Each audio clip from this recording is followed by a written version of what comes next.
Bonsoir, alors que retenir de ce webinaire de ce soir sur les dyslipidémies en médecine générale? Alors d'abord sur le premier aspect, quand on voit un patient arriver en consultation avec un bilan lipidique, la question c'est comment on l'interprète et puis, comment stratifier ce risque et savoir, ce qu'il faut faire et est-ce qu'il faut débuter un traitement? Alors les grands messages clés, c'est chez un patient qui n'a pas de pathologie particulière, qui n'est pas traité pour, l'hypertension, le diabète ou quoi que ce soit, et qui est âgé de plus de 40 ans. Un outil facile, c'est la grille SCORE qui est disponible en ligne. Il y a des calculateurs qui permettent un petit peu de savoir où se situe le patient, faible risque, très haut risque, ou dans ces cas-là, on ne se pose pas beaucoup de questions sur les traitements. Et puis, ça permet également de capter ces patients avec un risque intermédiaire qui, juste en le voyant arriver, on ne se dit pas, ce patient-là, c'est un diabétique multicompliqué de 15 ans, de 15 ans ou un hypertendu très sévère. Donc, ces grilles de score qui peuvent aider à stratifier.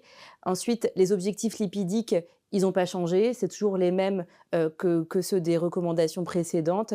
Et donc, il y a le 0,55 que tout le monde connaît pour le très haut risque en prévention primaire ou le patient en prévention secondaire qui sont assez faciles à identifier. Et puis après, plus le risque est faible, moins on est exigeant en objectif lipidique.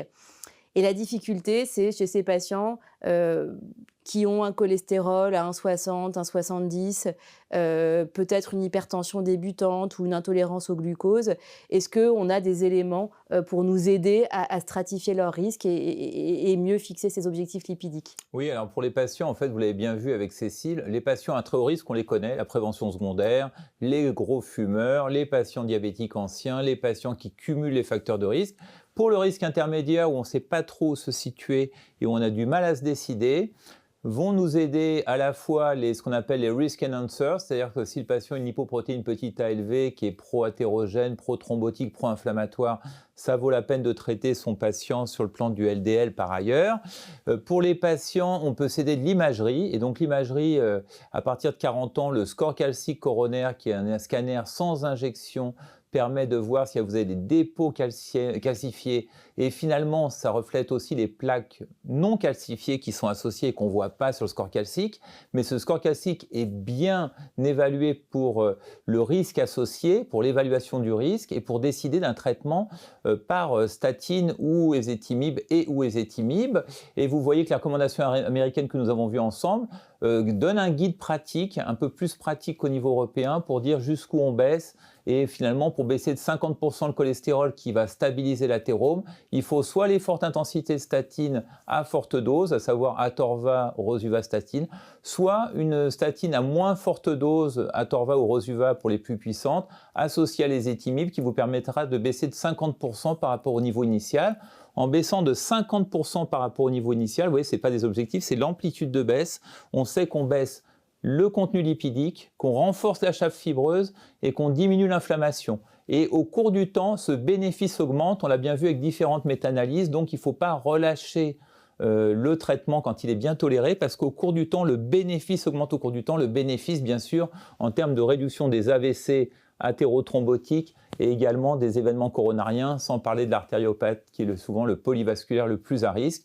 Donc il faut bien évaluer et ensuite, une fois qu'on traite, on traite tôt, de façon intensive, on baisse le plus possible le LDL cholestérol et on maintient au long cours, parce que si on relâche, on perd du bénéfice. Vous voyez, c'est comme si on disait vous n'avez qu'à refumer 10 cigarettes par jour, vous perdez du bénéfice à relâcher, même si on ne le voit que sur des chiffres qui ne nous alarment pas.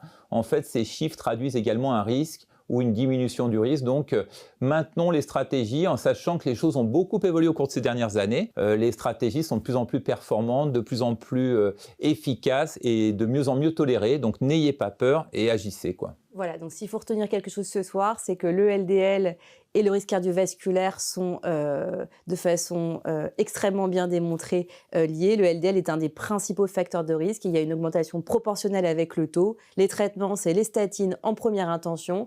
En tout cas, il faut traiter le LDL cholestérol et vous êtes en première ligne pour détecter les patients et pour les convaincre que le traitement leur sera bénéfique en termes de réduction du risque cardiovasculaire. Et on rappelle que le HDL n'est pas forcément protecteur, ne tenez pas compte du HDL dans votre décision de traitement.